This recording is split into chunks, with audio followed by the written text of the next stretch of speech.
all plugged in and nowhere to go. Howdy, party people. I hope you enjoyed our last class of Can You Do That? Where we talked about how you could actually drive an electric car on Shabbat and how you could actually use electricity on Shabbat. That's the first of our this is the second of our three-part series of Can You Do That? Where we will be covering eating non-hechshered food, or some would say non-kosher. We're going to get into that. First, little disclaimer that I feel like I should do. It's very important to do. I am not a Marda Atra for Beth Yeshurun, and I'm not a Marda Atra for anywhere. In fact, in Houston, I know we have a lot of different Jews who watch this and have a lot of different people that they look to for their rabbinic opinions. I'm not the Marda Atra, and I'm not also Paskani Halacha here. So if those things mean something to you, now you have my little disclaimer. And if those terms mean nothing to you, then it's we're good. Never mind. So, how might you ask, could a Jew possibly eat non-hechshered food? We have a lot of stuff to cover. A lot of stuff. So please ask questions like last time in the comments, and I will definitely get to them. I'm just guessing based on someone who, wrote all this out in little notes that are like right here. There's a lot to cover. So I will more likely than not, I will get to your questions after all of this is done, and I will type in answers and we will communicate in that way, and I will endeavor to answer all the questions that are asked, just like last time. It's just going to have to be after the fact and not, right now in real time, just because a lot to get through. Because can you eat non-hechshered food and keep kosher? Yes, but there's a lot of information there. There's a lot to that. So, first of all, just a quick little foray into language. Non-hechshered versus non-kosher. So what is a hechsher exactly? And most people would know, it's a kosher symbol.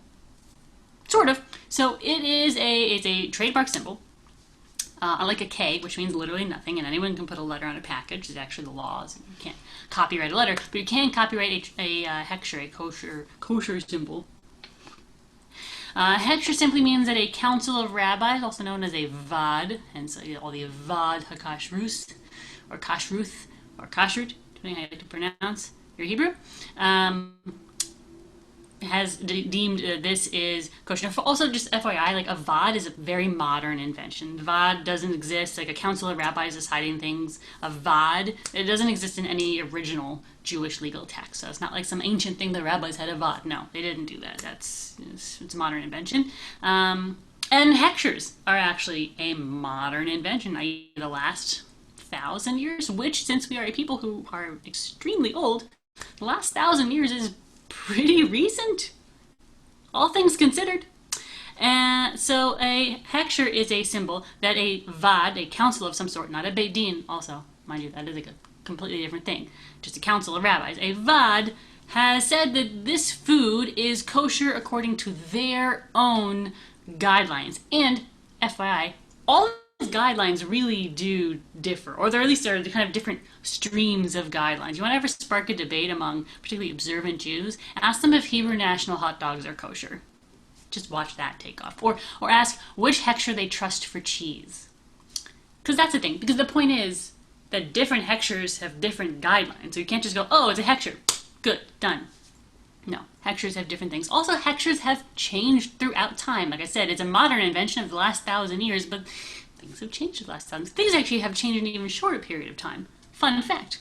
The OU, which is the Orthodox Union, which is a extremely common vad, and they do a lot of good stuff and a lot of good work, and you'll see an OU symbol on a lot of packaged goods, and it's a very, very common hechsher. If you just see an OU, just like the letter O with a U inside of it, that means that that food is parv. It's not meat and it's not dairy. Great. If you see an OU with a D, you know that it is dairy. Okay, very, totally makes sense. There used to be a symbol, and if, I don't know, you're old like me, you might remember the symbol, which is O-U-D-E. D-E. What could this D-E mean? Well, the O-U-D-E meant dairy equipment, meaning that nothing in that food was dairy, but it had possibly shared equipment at some point with a food that was dairy. So things like Haagen-Dazs sorbet, it's just fruit, fruit or and sugar or water, no dairy. It was OUDE. Trader Joe's chocolate chips were OUDE. Notice I said were because there used to be the DE, right? The dairy equipment, OUDE. And that meant that, theoretically, what you're supposed to do is you weren't supposed to eat it with meat because, maybe at some point, but immediately afterward would be okay. Now remember, if you're an observant Jew, you are keeping a certain number of hours between eating meat and dairy. If you have something made with dairy equipment, you could have it immediately after meat. So really they weren't that worried about it actually being dairy. I'm just saying if they were actually worried, they'd be like, no, this is dairy. Well, in fact, somewhere around 2012, so extremely recently, the dairy equipment hechsher part of the OU just went away. It was gone, mysteriously. And all the OUDEs became OUDs. Even though they weren't made with dairy, nothing changed about Trader Joe's chocolate chips. They didn't suddenly start adding dairy to Haagen-Dazs sorbet. But they became D as opposed to being DE. And there are other products that have come online since then that are actually parv or are dairy equipment, but now are considered dairy, like Oreos. For example, Oreos have, I'm pretty sure, actually nothing that naturally occurs on God's green earth. There's nothing, I think, real about Oreos. They're delicious. I love Oreos. But there's nothing in there that's real. It's really, I think, just like synthetic compounds of chemicals that are looking a sandwich and, it's a cookie, it's delicious. There's nothing real in there. It's certainly not dairy. There's no dairy. And vegans will tell you that. They've known for a long time. The way a lot of people have known for a long time is that Oreos are parv. But the packaging says OUD. So the OUDE, to show you the evolution of hechshers, has changed to OUD, even though the products themselves have not changed. Why do they get rid of the DE, the dairy equipment, and just pretend like everything is dairy? That's an issue of, I would say, politics, not right-left politics, but like people politics, and that's not what this little exchange is about. I don't talk about people politics so much on here. So just to show you that hechshers are modern and hechshers have evolved. And this is all to say that something that is not kosher is not the same as not hechshered. Easiest example, food from my kitchen, it's not hechshered, but it's definitely kosher, at least, to most people. So clearly a hechsher is not the only arbiter of if something is kosher or not kosher. Food is kosher or not kosher, and hechshers are a way of designating kashrut, according to some authorities, some of that. Important. So, now, how can you eat non-hechshered food products? Either, we're going to focus a lot more on eating like in a restaurant, like eating out, but we're also going to touch very strongly on packaged food. So, how do you do this? First, I'm going to knock off the easy things. Obviously, just to get these out of the way, they bear saying. I think it's important to be very obvious. Non-kosher slaughtered animals. So, chickens and cows, like poultry and beef that is not slaughtered in a kosher manner is not kosher. It's not kosher. I remember I had a friend like in college, and I went to his house. Like his family celebrated like Greek Easter, so I was like, "Oh, that's cool. I want to see what that looks like." And it was his aunt's house, and she was like so excited because like, oh, there's gonna be like someone here, and she keeps kosher. I stopped eating non-kosher meat in high school, and I was like, okay, I'm gonna see what Greek Easter's like. And so she's like, I heard you're Jewish. I'm like, I am too. She's like, so I know you keep kosher. And she said, I know you are kosher, which is, I'm always rubbed a little bit the wrong way when people say that because, like, Jewishly, it's a completely meaningless phrase. You are kosher. Like, no, a person isn't kosher. A food is kosher or not kosher. So anyway, she was like so excited to like serve me at their Easter dinner, and she's like, I know you keep kosher. I know you're kosher. So I got a butterball. And I was like, wow, Thank you. I didn't eat it. I didn't eat a lot, actually. I remember that. But she was just so pumped about the butterball, which is definitely not kosher. So obviously, anything that's not kosher slaughtered, you can't eat it. It's not kosher. You can't have seafood. So anything that comes out of the water that doesn't have fins and scales. It's not an either or. It's an and. If something does not have fins or does not have scales, you can't eat it. Fun fact: swordfish. It's actually a debate because they have scales when they're baby little swordfishes swimming around. But they fall off and they become skin. So can you eat them? Can you not eat them? Conservative movement says that it counts because they did have scales at one point. Fun fact. And of course, anything that is not a kosher animal, you can't eat. I mean, again, I think it should be obvious, but yeah, not really. So pork, obviously, can't eat pork. Can't have rabbit. Can't eat, I don't know, dog or cat, or you can't have bugs. We're going to get back to the bugs thing, though. Bugs come back. Bugs come back, guys. All right.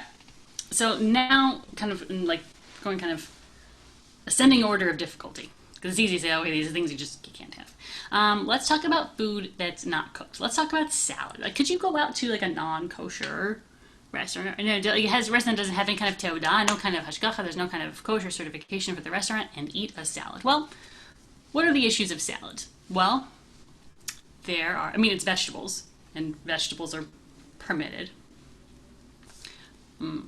Bugs. I told you bugs are going to come back. Bugs are actually going to come back again a little bit more later, and in a very gross way. Though this is also pretty gross. Bugs. So we can't eat bugs, which we just said, which is true. Yes, someone always says, but there's a thing. Yes, there are grasshoppers, some species of creepy crawly, and the Torah literally says the creepy crawlies, remez, you can't eat. But there is a species of kind of like a locust grasshopper that you can eat, but we don't know which one it is. So we can't say, well, it's that kind of grasshopper or it's that kind of grasshopper. So because of that, we say you can't eat any kind of bugs. Ew. Also, ew. I mean, a lot of cultures do eat bugs, and I get that, and we did apparently, once upon a time, but not now. Not now. So one of the things that mashgichim, a mashgiach is a person who is hired to watch the process, and sometimes they are involved in the process of cooking in restaurants. And one of the things that a mashgiach does is they check produce shipments for bugs, because they would know these things. Sometimes that requires a light box. So you usually have a box that is lit up, illuminated from the inside, and then you put your lettuce leaves over the top, and you kind of look at them to make sure there are no bugs. And in I would say a firmer period of my life, I would never serve whole strawberries, because that's what I was taught that you do, because strawberries can have creepy crawly little buggies inside them and under the little leaves, and so you always would serve them halved, for example. And there are folks who will only serve them halved. There are people who, when they get bunches of greens, they will soak them in water once or more times. That's actually not a bad idea, because I have found bugs that way. There are those who will soak their leafy greens in a basin of water and vinegar to kill anything that might be in there and to loosen them from the food, because again, you can't eat the bugs and you want to get the bugs off of your greens. There are people who will dip their greens and slush it around in a basin of water with bleach to do the same thing. Probably wouldn't recommend ingesting bleach. So that's a thing. There are those who are very, very stringent when it comes to kashrut halacha, who actually will not consume broccoli, period, or asparagus, period, which is very sad because they're very delicious vegetables. But because if you, and I can see how you could become very hung up on this one particular point, because you can never, how tightly packed a head of broccoli is. And how, you can't even really discern the way, asparagus grows like this, and it's got these little, pieces off of it. I guess you could pull them all back, but you destroy the asparagus in the process. So there are those who will not eat these vegetables because you could never really be sure that there might not be a bug tucked in there. And then you cook it, and you'd eat it, and then you would be eating a bug. There are also people who will only consume those vegetables or similar vegetables that are only produced via aquaponics, so like hydroponics or aquaponics, so they don't touch soil at all, for example. And these folks are our brothers and sisters, and it's really important to always remember that and love them. When it comes to this issue, though, in general, I would say, like, oh my gosh, well, my salad might be crawling with bugs. Ah! Okay, well, one, in America, the USDA has so tightly restricted everything, really, in terms of food here. I'm never really concerned with this. And if you think about it, the OU, which is extremely, extremely stringent. Remember, they got rid of dairy equipment and made everything dairy, even though it's not dairy and it's only a hot nut. We're not going to talk about it, but like, so they're very, very stringent. And they have hectares on flour and canned goods. And it's interesting, though, because the USDA actually allows a certain number of like parts per million of bugs in your food. Ew. I know. I'm sorry. It's gross. This is also a gross little half hour, 40 minutes trying. So the USDA says there can be a certain number of bugs in your food. The OU says those food products are hechshered kosher for you to eat, but in all likelihood there are bugs or bug parts in them, and that's okay to the USDA. It should not be okay to the OU, but they say it's okay. So if they say it's okay, I guess it's actually okay. And even when I travel outside the country to places where they don't have a USDA, whether that's, European countries or more developing nations, I'm still not really that worried about eating bugs when I have vegetables, because most countries either can't because of their own regulations, or culturally they just don't serve bugs. So I think you're fine. Caveat being, unless you're in a country where they actually do serve bugs, like I have been literally served bugs in like China and South Korea, and so that's like, just keep that in mind when you do eat vegetables in those countries, that our threshold for bugs is, only a few parts per million per the USDA. But in some countries, it is an actual dish, and they might not be so hung up on having bugs in their vegetables. So, like, something to think about when you travel. So yeah, basically salads in general are not a problem, and don't eat bugs. And what else do I want to get to? Okay, yeah. So that's the big issue in terms of things that you don't cook. Now let's talk about cooked foods. So, like, okay, you're in a restaurant that serves whatever, all sorts of things that are not kosher to eat ever. But they also serve things that you could eat. You're like, oh, well, they've got a pasta dish, they've got a fish dish, or they have a veggie dish, and it's cooked. Could I eat that? Is there a way that I could eat that? I want to keep kosher. Is there a way that I could do that? And really, I'm only going to really concentrate on vegetarian, dairy, and fish, because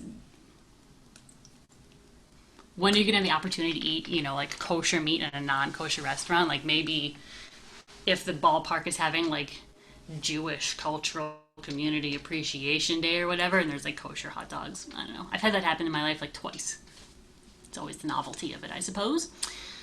So, and I don't apologize, because if you're listening to this, I think you actually kind of enjoy the halachic terminology, but there's going to be a lot of halachic terminology thrown at you.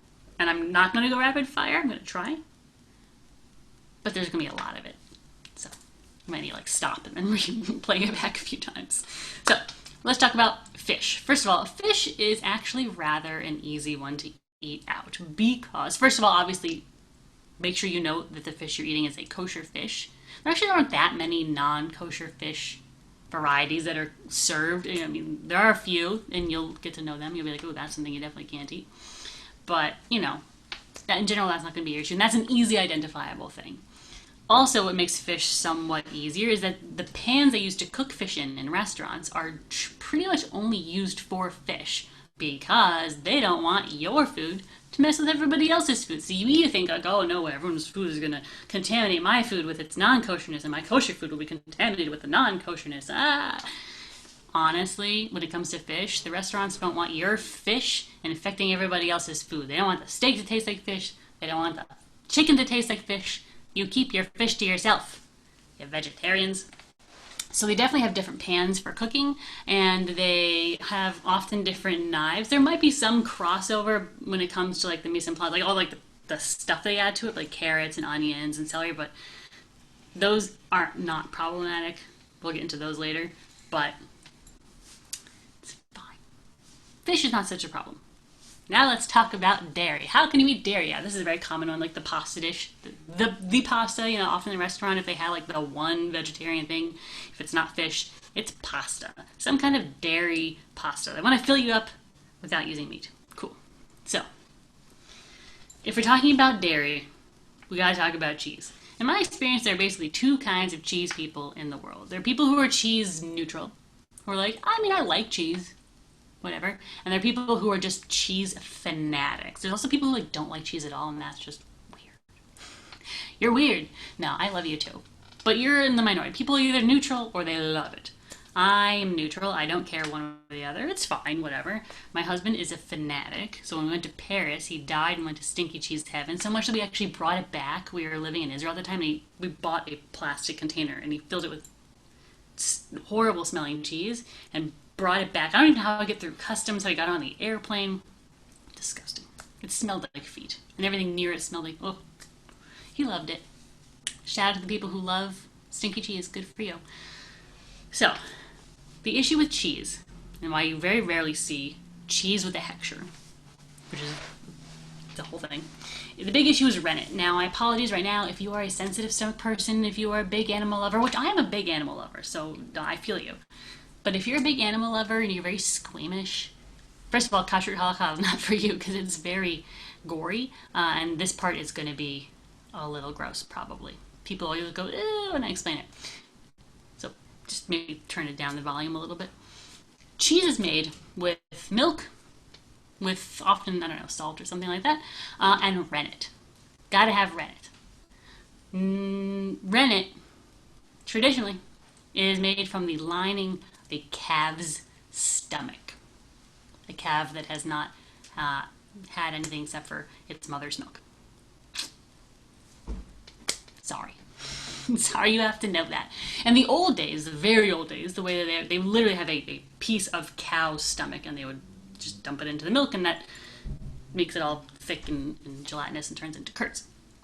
And that's how you get cheese. Nowadays, in modern times, we don't really have, there's not like a piece of cow being thrown into, like every vat of cheese being made. It's more that there are enzymes that are kind of extracted from, extracted from sometimes, like several generations removed from calves' stomach. So if you look at the ingredients on cheese and it says microbial rennet, it's often, I would probably say it's at least as often as not, it's animal rennet, meaning it is rennet that in some way came from a cow at some point. There is also microbial rennet that is derived from yeast or mold or fungi. Those, of course, would be neutral. But it's the animal one. You go, oh my gosh, well, what are we going to do? Because this is milk and it's meat, right? Oh no, oh no, oh no. How can you ever eat non-hechshered cheese? Oh no. Okay. I'm going to help you with this one. This one's not so hard. First of all, get cheese that says that it is vegetarian or that it is made with vegetable rennet. A lot of Trader Joe's cheeses, for example, are made with vegetable rennet. This is why you also see vegetarian Parmesan, for example. Parmesan and Reggiano will say vegetarian. If you ever thought before to yourself, why does this say vegetarian? That's weird. It's cheese. It's the rennet. It's the baby cow stomach rennet. I just feel bad for the baby cows, but I still eat, cheese. So yeah, and U.S. standards when it comes to listing your ingredients and truth and advertising are very, very strict. So if it says that it's made with vegetable rennet, it's true. Now, this is the harder part.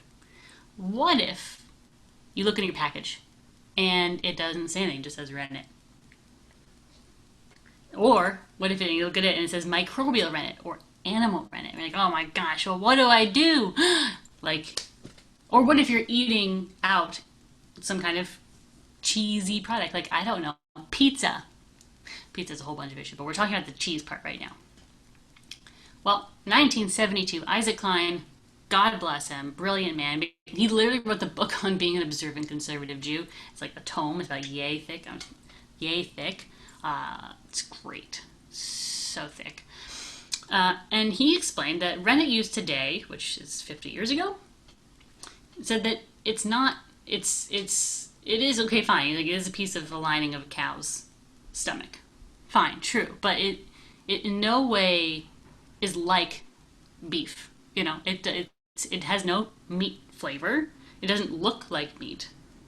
First of all. Second of all, he said, it's not that you just throw it in. It's been treated with so many chemicals that it's been rendered, like, the product that comes out of there, like what you're left with, this rennet product, it's so unfood-like that not even a dog would recognize it. And like, little bing, bing, bing, here we go, halachic terminology for you. Something that a dog wouldn't recognize as food is not considered food, which sounds weird, but if you think about it, like, my dog will eat anything, any food. Like, he just eats, it doesn't matter. Good, bad, old, stale, whatever. He's like a little doggy Roomba. He'll just suck it up. But if something's like not food and it falls to the floor, he'll just sniff it and be like, rennet is one of those things. If you put a piece of steak in front of the dog would be gone. We put a piece of rennet in front of a dog, even my dog who eats literally everything, it'd sniff it and be like, it's not food. And logically, that's how we determine if something is food or not. So, rennet, because rennet is not, again, might have at some point been the lining of a cow's stomach, but the enzymes which have been extracted, the microbial rennet, it's so far removed from being meat that it is a devar hadash. It is a completely new thing, and not animal at all. That is how gelatin can be okay. And oh my gosh, so we can talk about gummies, and we can talk about marshmallows, and all other fun stuff. Gelatin, which is made out of animal bones or animal hooves, and they are for sure not kosher. Ew. You could apply the same logic. That being said, I still don't eat jet puff marshmallows. It just seems gross to me, but like, you could do. So that's how your cheese dishes outside your house, or especially non-extra cheese at the store. That's, I think, a big thing. You can buy that and you could be okay. Preferably probably the vegetable rennet stuff, but the animal rennet is fine. Now I'm going to use something really pleasant to talk about some stuff that's really, really unpleasant. See, I'm going to sneak it in there, and now you're like, oh, we're talking about something so nice. Oh my God, what's happening? Ah! So this is what it is. We're going to talk about ice cream. Okay, you'll eat ice cream, out at a restaurant, or buy some ice creams, and that Bluebell ice cream. Okay. Ice cream is generally okay. We're really not worried about it being made, like on the same equipment as something that you don't want made of it. It's not like your fish is being cooked next to somebody's steak kind of a thing. What issues could we possibly be worried about with ice cream? It's ice cream. Everyone loves ice cream. So here's where I'm using it to talk about something else I really want to talk about, but it's important and kind of gross. Remember the bugs thing? Oh man. Oh man. There are food additives in the world, in ice cream, but also in basically literally everything. Additives, flavorings, preservatives, and they're made from things that you don't want to know. You don't want to know, and they're literally in everything. Sometimes, like rennet, they are derived from animal guts or bones or other parts. Sometimes they are derived from bugs. Sometimes they are derived from animals that you didn't know you could actually eat. So, and I'm just going to name some, like Castordium. I'm not going to say what part of what animal that comes from. You can Google it. Carmine, oh yeah, so like any kind of red, not all the red dyes, but a lot of the red dyes. Starbucks got in a lot of trouble a couple years ago, and really, I think relatively recently, because they make a bunch of drinks with like a red dye in it. It was probably like Valentine's or something, and somebody somewhere on the internet was like, oh my God, do you know where this red dye comes from? And like all the Jews and I think the Muslims were like, yeah, like all like the hardcore vegans were like, yes, we know where that comes from. What? The whole, and they were like, well, we're taking it out of our drinks because we're sorry. Okay. Civet, I'm not telling you which animal that comes from. Here's a hint, it's a pet. Ambergris, I can't know if I'm pronouncing that. Ambergris? Definitely not a pet. Isinglass comes from fish, gross, bladders, but fish, so like that's not so gross, but you don't know what kind of fish. Like, is it a parv? It's like a fish you could eat that it would be considered parv, or like a, rockfish or something. Musk, not telling you which animal, not telling you what body part. Stearic acid, usually a non-kosher, any cow really. They're not using kosher cows to get any of these things, pretty much. So again, I'm talking about ice cream having flavorings and additives and preservatives, but really we're talking about kind of like food. This is honestly one of the two biggest things that we're going to talk about, like, at all, really, when it comes to this particular session that we're learning. Commercially produced food, packaged foods, or even home cooked food that is made with, commercially available or produced foods, they have these products in them. Monodiacylsaccharides and that kind of a thing. All these civet and the castordium and the ambergris and the musk, and there's so many guys. And so you have to ask yourself, is this imparting its flavor to what I'm eating? Does it taste like this body part, this animal? Does it taste like a cow? Does it taste like a cat? Whatever. And has it been so far distilled? It has changed, and it's been broken apart from its original form, and what is there is a new thing. Is it a devar chadash? Something to ask yourself, because how you answer that question will affect if you can eat things that don't have hechshered on them, and if you can eat in non-hechshered restaurants. At the end of the day, just to wrap up our dairy section, because we did fish, we did dairy, and we have vegetarian next. The dairy part. Dairy is okay. Unless it's obviously meaty. Like if it's, I don't know, cheese that's treated with some kind of bacon. Bacon seems like it's in everything, right? They're like bacon flavored, whatever. It's got bacon in it. Obviously you can't eat that. Obviously. But dairy, klal, generally speaking, is you're okay. And especially if you're just trying to figure out, like, how can I keep kosher? You're cutting out non-kosher meat, which is like such a big step for so many people, is not eating non-kosher slaughtered animals. It's so difficult. Like, when it comes to the finer point details about these additives and dairy and like, first of all, they can be shunted into other categories. Like, oh, this is a devar chadash. Oh, this is that is a detail you can quibble over. Non-kosher slaughtered chicken, non-kosher eating shrimp, eating pork. Those are big. If that's where you're at, focus on those things. If you are in the fine-tuning and you really want to get into the details, get into the details. But don't let the little details dissuade you from the pork issue, and the shrimp, and the bacon, and whatever else. Now, talking about eating vegetarian out, or as some call it, koshertarian. Of the two biggies that we're covering, one being all the additives and the preservatives and the flavorings and with like all the different animal body parts used to make things, we're going to talk about some big stuff here, which is how. And this covers you eating other people's homes. This covers you eating commercially prepared or packaged foods that are not under supervision of any sort, and we're eating in a non-hechsher, not a kosher certified restaurant. Can you cook your kosher food? Can someone cook your kosher food alongside non-kosher food? And it be within the bounds of the halachic system to eat? There are few halachic concepts that can make this okay. It's going to be a lot of Hebrew and kind of Aramaic thrown at you. So, first, noten tam bar noten tam, which is abbreviated to not bar not. You get noten tam, not, bar, noten tam, not. So, noten tam, bar noten tam, not bar not.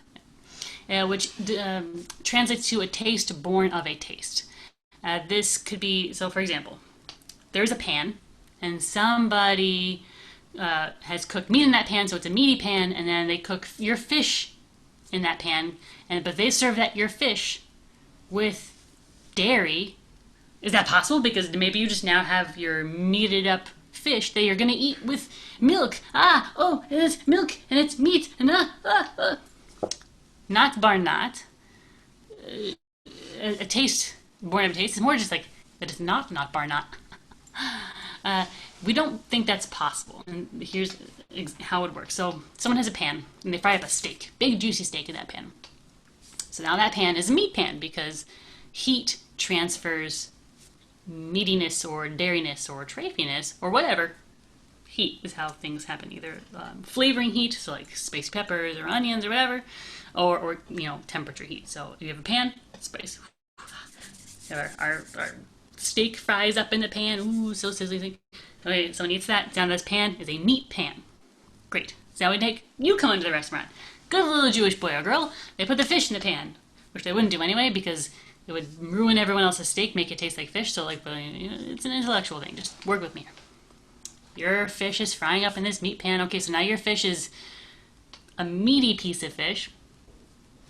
Now, they take that fish and put it in your plate, cover it with some kind of cream sauce. Do you have meat and milk? Not Barnat says no, and here's why. Because taste can't transfer. Taste is not born of a taste. We don't think that taste can come from taste. And taste cannot come from taste, which comes from taste. The meatiness can't go from the steak to the pan to the fish to your dairy. We'll try that one more time. The steak is meat. Transfers its steaky meatiness to the pan. Now the pan is a steaky meaty pan. Fish on top. Now fish is steaky meaty fish. So can your steaky meaty fish transfer its steaky meatiness to your dairy and now you have a dairy? No, not possible. Halakhically, not Barnat says that's not how it works. 3 steps is 3 steps too many, and we don't think things can transfer that far out. So if you're eating vegetarian food out, or you're eating dairy food out meaning out of your home, sorry, I should really explain this, out of your home and out in a non-hechsher, a restaurant with no supervision, no hashgacha, even if they may use, a treif pan for your food, it can't muck it up because you can't transfer that many steps out. So not Barnat is a thing that can help you to eat kosher in a non-kosher establishment. No tan tam lifkam. This is a fun one. This means it gives a disgusting flavor. Blech. Gross. Disgusting flavor. No tan tam lifkam. Something that is gross can't transfer flavor. That's an important thing to know. Actually, it's mostly when it comes to like accidents in a kitchen. Like you're making something dairy and something meaty falls into it, but it doesn't make it taste good, actually, which makes everything very gross and ew. And you like scoop it out, you're like, oh, gross, get it out. That doesn't make your whole thing treif. Now you haven't like meated up your dairy, whatever, blah, blah, blah. You can get rid of the thing that makes it taste gross, and it doesn't count as like hurting it because it didn't make it taste good or it didn't even be neutral, it was gross. Ew. This is more helpful in like everyday life, especially, well, let's say in your everyday life if you have a dishwasher, but also in general, when it comes to dishwashers. And here's why. You can use one dishwasher for meat and dairy. Mind blown, I know. And well, there's a couple reasons how you can use a dish. There's a couple reasons why and a couple ways you can use one dishwasher for meat and dairy. We can get into that some other time, and I'm just really try to keep it to like 30 to 40 minutes without answering questions. I'm sorry. If you put soap in your dishwasher, which I would hope you do, soap, if you've ever noticed, tastes terrible, and it doesn't make anything taste good. So if you have a meat dish in there and you have a dairy dish, you go, oh my god, I have a meat dish and a dairy dish in the same dishwasher, they can infect each other and become everything treif. Which are just like asterisk. When I say treif, I mean not kosher. Treif is a technical halachic term when it comes to meat, meaning it's been torn or has been killed by some other animal, ripped up by another animal. Treif, torn. It's more of a specific term for meat, but it has come to mean kind of non-kosher in general, so that's how I'm using it. Your meat dish, your dairy dish, they're switching around in the dishwasher, but not really worried about them mucking each other up because you put some soap in there, and boom, nothing transfers because it makes everything taste disgusting. Any food that we left on there would taste gross and not like food at all. Notin tam lifkam, important thing to help you eat in a non-hechsher restaurant. Stam kli eno ben yomo, which is also known as eno ben yomo, or just ben yomo. It means that basically after 24 hours has passed, assuming that something has been cleaned off, so if there's a dish that's been cleaned off, and it's been 24 hours, it's fine. It's not like, oh, this is a treif steak pan. No, they cleaned the pan, they put it away, and then the next night when you went there, you ordered fish that hadn't been used before, now it's a fish pan, whatever. Or you got your, whatever. It's not like, oh no, now it's been treif. No, it ain't no ben yomo, it's ben yomo. Like, it's been 24 hours.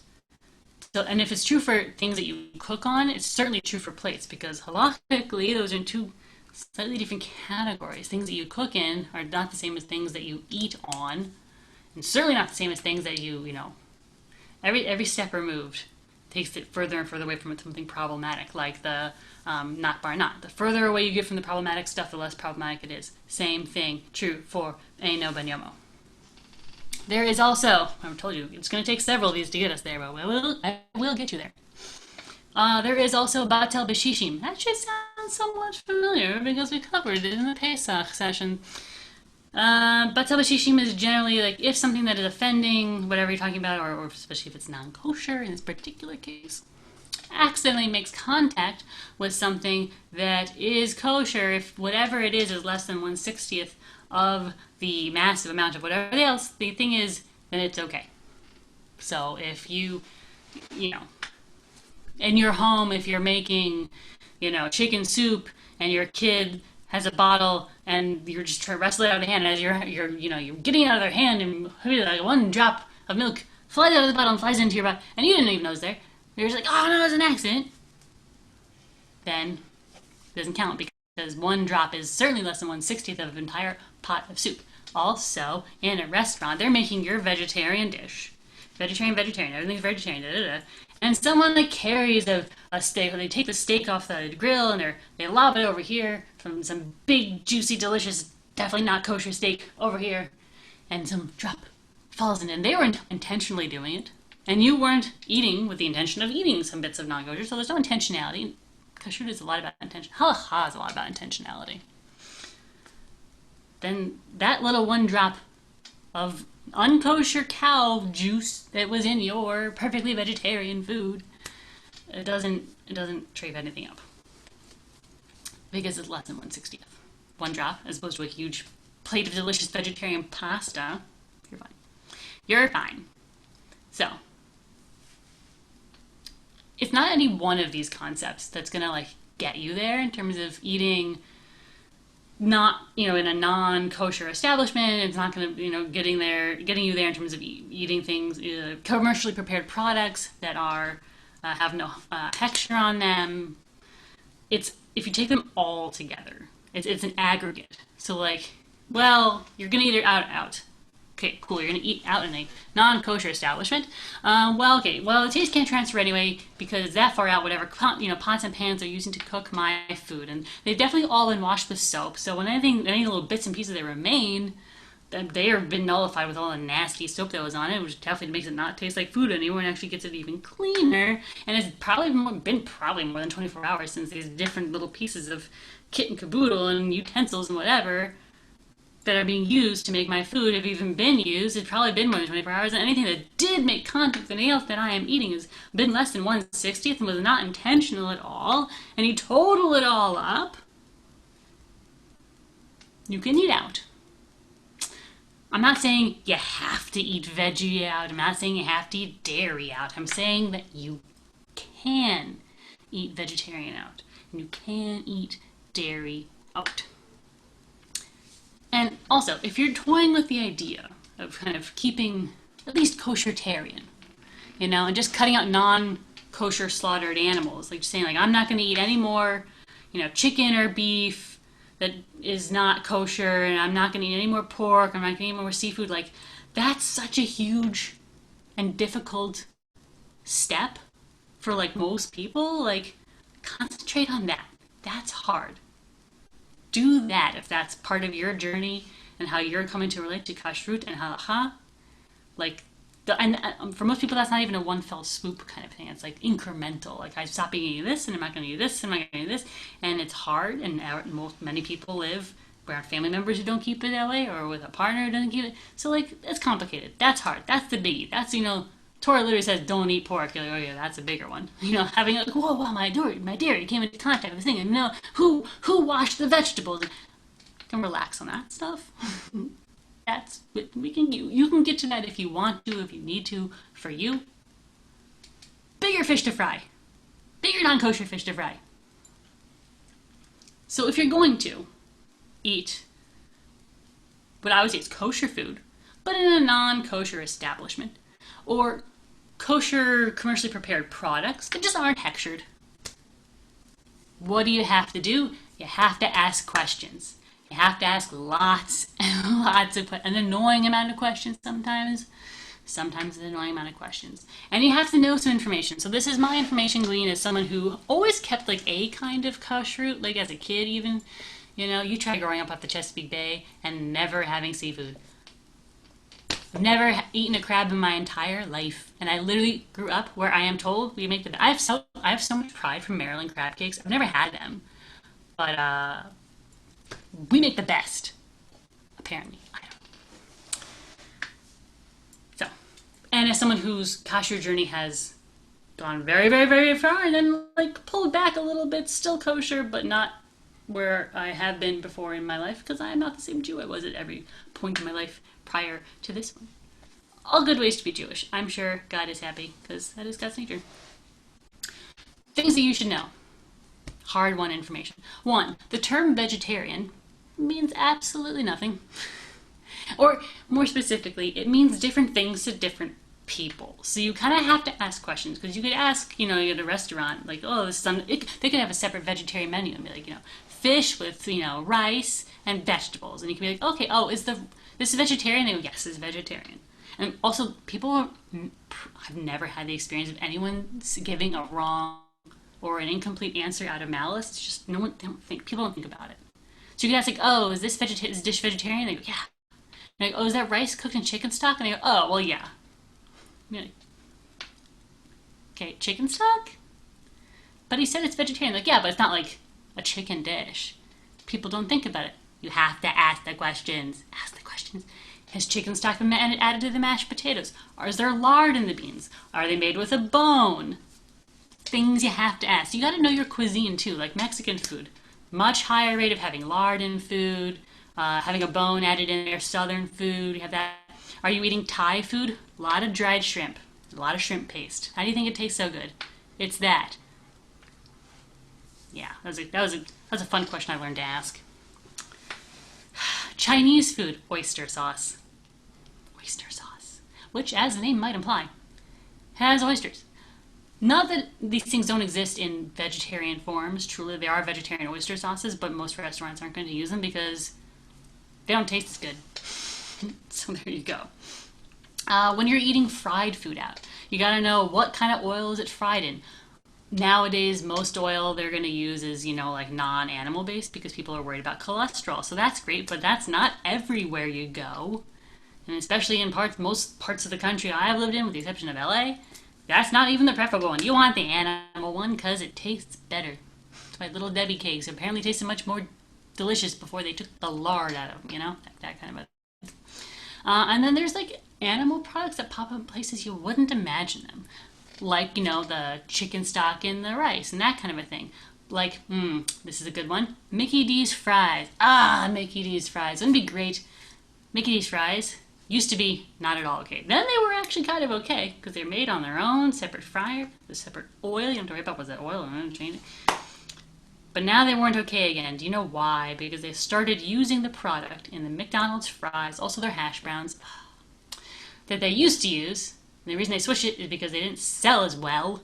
Do you know what that is? It's a beef flavoring. It's made from beef fat and they spray it on there. And that's what makes them so good, I guess. Apparently a lot of commercial fries have animal flavoring added to it. Because, if you're not going to fry it in the animal fat, they know what most people knew where I grew up and where I think a lot of Texans know as well. If you're not making animal fat, it's not going to taste as good. Which, as someone who keeps kosher, is something you're going to have to ask about. Making sure we're covering everything. Okay, great. Okay, good. This is good. We're wrapping up. Few things I did not want to cover in this is one, anything related to any contamination or concern about non-Jewish involvement in the cooking or production process of the food. And here are the examples, and here's why. One, Chalav Yisrael. This is probably a pretty common term. I think a lot of people have heard the term Chalav Yisrael. It is that a milk or any dairy product, anything made from milk, that has had a Jew either milked the cow or whatever kosher animal, or supervised the milking. Chalav Yisrael was created because in ancient times, Mishnaic times, so for a long time now, probably almost 2,000 years. In Mishnaic times, there was a concern that non-Jews would, be selling milk to Jews, and they might purposefully or accidentally add in dog's milk or pig's milk. Therefore, you, the unwitting Jew, who's just trying to be a good Jew and buy some milk from a non-Jew, you might end up consuming milk from a non-kosher animal. And that's why even today there is this whole category called Chalav Yisrael. Chalav Yisrael, it's like literally Jew milk. So it's milk that the milking has been observed by a Jew, or a Jew actually did the milking. This is a very stringent act to take. I'd say a minority of Jews keep Chalav Yisrael, and many of those believe that actually it's partly out of this concern of like a non-Jew is going to sneak in some dog's milk, and there's also some Jews who are more like the mystical kind, like Chabad, believe that there's a spiritual advantage, like your soul, to drinking milk where only a Jew has milked the cow. I can't comment on that. It's not my shtick. I will say that Rav Moshe Feinstein, God bless him, he wouldn't even like me, but he was not a fan of the conservative movement. So on that part, I disagree with him. But on this and many other things, I agree with him because he is a brilliant man. And he says that when it comes to the United States, you don't have to worry about Chalav Yisrael because the USDA, good old USDA, is very strict. So if something says on the ingredients label, milk, it comes from a cow, unless it is otherwise stated. Which is why everything you have in your house that has an ingredients label is made in this country. I don't know about other countries, so I can't talk about other countries, but if it says milk, it's cow's milk. And if it's not coming from a cow, it'll say sheep's milk or goat's milk, or I don't know what else you can possibly milk and buy in this country, but I can tell you about those animals and that milk. There you go. There's also, and this is, people can come across these called gvinat akum, which is cheese made by a non-Jew. Actually has nothing to do with Chalav Yisrael, because obviously by default, if you only drink Chalav Yisrael, you're only going to want Chalav Yisrael cheese as well. It has to do with rennet. But here's the fun fact, and this is what I find so fascinating. And again, it goes back to Mishnaic times in the Gemara. The rabbis were afraid that if you went to get cheese made by a non-Jew, that it would be made with rennet. But they weren't concerned about the rennet part per se. They were concerned that it would be rennet that was taken, calf's stomach, from a non-kosher slaughtered animal. So they weren't really thinking it was milk and meat. That wasn't their concern. They were worried about being from a non-kosher slaughtered cow as opposed to a kosher slaughtered cow. I think it's fascinating that was what their concern was. Just saying. And last, the last thing that we're not going to talk about is Pat Yisrael, also known as Pat Yisrael, which is bread made by a Jew. Even if they just turn on the oven, or they can be very minimally involved in the process. Bread being anything that's made with the 5 grains and in a vaguely bread shape counts as something that if you keep this, you would have to do it. And the concern for those who keep Pat Yisrael, or Pat Yisrael, is that if you buy bread from a non-Jew, you might end up sharing bread with a non-Jew, and if we share bread with non-Jews, we might end up marrying them. This is not a session on intermarriage. this, what we're doing right now, we're talking about kashrut halakha. I'm as unconcerned with that as I am of non-Jews putting dog milk into my regular milk. So that's why I'm not covering it, and that's why I'm not worried about eating bread at a bakery owned by non-Jews. I'm not worried about intermarriage from that. And neither are the majority of Jews, because most Jews don't do the Pas Yisrael thing. Though something you really should keep an eye on is that a lot of bread products are made with milk, which the rabbis are really against, because you often will end up eating meat with bread, and if there's dairy in that bread, well, that is a milk and meat situation, and that is a bad situation. So if you're going to eat bread out and you're going to have it with meat, just keep an eye on that ingredients list. Make sure you know what exactly is in there. Is there milk? Is there whey? You have to know the different names for it. Is there whey? That's milk. I mean, that's not even, you can't even say, oh, Devar Acher, it's a different thing. No, Devar Chadash, it's new. It's not new. It's whey. So that's an important thing to know. I can try and summarize this simply. It is possible to eat what I would say kosher food in a non-kosher establishment. And it is possible to eat food that comes from a non-kosher kitchen. You gotta know the rules. There's a lot of information you have to have in your head. You have to know what exactly went into your food. And you gotta know, I think you should know, the legal wiggling and wrangling and trying to fit yourself that they say not barnad and no ben yomo and all these things. You gotta know that's how you're getting there, and you gotta know the questions to ask. I have to know to ask: is the rice cooked in chicken stock? Is there butter in the blah blah blah? Is it? You gotta know those things. But I think it is possible, and I think that equating non-hechshered food with non-kosher food does a huge disservice to everybody, actually, because one, you've cut yourself off from a lot of food that actually is kosher. Two, you've given a lot of power to a very small group of people, men, and you've ceded a lot of power by not wanting to think about these things that are totally within your ability to grasp. When the OEU goes from DE to D, they've made that decision for you. Like, oh, well, you're just going to have to think this is dairy now. But really, it's dairy equipment. But you can understand the difference if you wanted to. Or you could cede to the OU, and that's cool too. That's totally cool. Both good options. But I'm saying that there's only one option. There's not one way to keep kosher. There are lots of ways to keep kosher, and I hope that I have helped you to make the decisions that you need to make in order to eat wherever you're comfortable eating. And if you would like to keep a stricter or a more lenient kashrut, I hope that you do the one that means the most to you. Thanks for joining me. Next time, we're going to talk about something. This is the third of the three I'm very excited about, because these first two are things that I've had a lot of personal experience in, which is, eating and electricity and Shabbat.